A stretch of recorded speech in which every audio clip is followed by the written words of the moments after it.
യുദ്ധത്തിൽ തകർന്നടിഞ്ഞ ഗാസയ്ക്ക് സഹായവുമായി സൈപ്രസിൽ നിന്നുള്ള ഒരു കപ്പൽ എത്തിച്ചേർന്നു. 200 ടൺ ഭക്ഷ്യവസ്തുക്കളുമായി വെള്ളിയാഴ്ച കപ്പൽ ഗാസയിലെ താൽക്കാലിക തുറമുഖത്ത് എത്തി. കരമാർഗമുള്ള നീക്കം ദുഷ്കരമായ സാഹചര്യത്തിലാണ് വേൾഡ് സെൻട്രൽ കിച്ചൺ കപ്പൽ വഴി ഈ സഹായം എത്തിച്ചത്.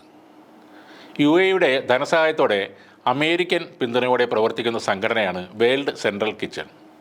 ഗാസയിൽ തുറമുഖം ഇല്ലാത്തതിനാൽ യുദ്ധത്തിൽ തകർന്ന കെട്ടിടങ്ങളുടെ അവശിഷ്ടങ്ങൾ ഉപയോഗിച്ച് താൽക്കാലികമായി നിർമ്മിച്ച ഒരു ജെട്ടിയിലാണ് വെള്ളിയാഴ്ച രാവിലെ കപ്പലെത്തിയത്.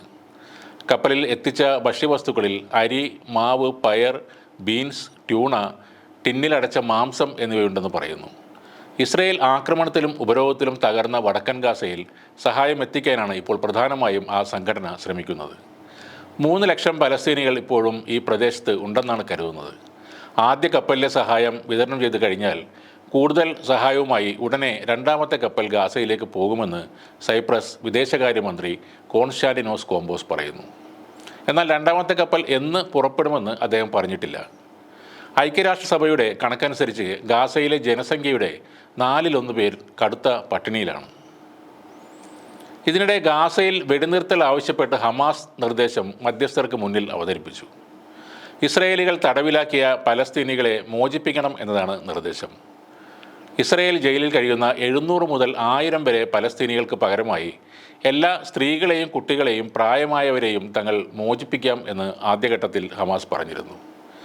ഇസ്രയേലിലെ എല്ലാ സ്ത്രീ സൈനികരെയും ആദ്യഘട്ടത്തിൽ വിട്ടയക്കുമെന്നും അദ്ദേഹം പറയുന്നു. ബന്ദികളുടെ കൈമാറ്റത്തിന് ശേഷം സ്ഥിരമായ വെടിനിർത്തലിനുള്ള അന്തിമ തീയതി അംഗീകരിക്കുകയും ഗാസയിൽ നിന്ന് ഇസ്രയേൽ സൈന്യത്തെ പൂർണ്ണമായി പിൻവലിക്കുന്നതിനുള്ള സമയപരിധി അറിയിക്കുകയും ചെയ്യണം. നിർദ്ദേശത്തിൻ്റെ രണ്ടാം ഘട്ടത്തിൽ ഇരുഭാഗത്തുള്ള എല്ലാ തടവുകാരെയും വിട്ടയക്കുമെന്നും ഹമാസ് അറിയിച്ചു. എന്നാൽ ഹമാസ് യാഥാർത്ഥ്യബോധമില്ലാത്ത ആവശ്യങ്ങൾ ഉന്നയിക്കുന്നത് തുടരുകയാണെന്ന് ഇസ്രയേൽ പ്രധാനമന്ത്രിയുടെ ഓഫീസ് അറിയിച്ചു. അതായത് വെടിനിർത്തൽ കരാറിനെ ഒരുക്കമല്ലെന്നാണ് ഇപ്പോഴും ഇസ്രയേൽ നൽകുന്ന സൂചനകൾ. വിശുദ്ധ റമദാൻ മാസത്തിലും ഭക്ഷണത്തിനായി കാത്തുനിന്നവരെ വെടിവെച്ചും ബോംബെറിഞ്ഞും കൊല്ലുകയാണ് ഇസ്രയേൽ. റഫ ആക്രമിക്കപ്പെടുമെന്ന് ഇസ്രയേൽ പ്രധാനമന്ത്രി ബെഞ്ചമിൻ നെതന്യാഹു നേരത്തെ തന്നെ പറഞ്ഞിരുന്നു. ആദ്യം സുരക്ഷിത മേഖല എന്ന് പ്രഖ്യാപിച്ചിരുന്ന ആ പ്രദേശം ഇപ്പോൾ ആക്രമിക്കപ്പെടുകയാണ്.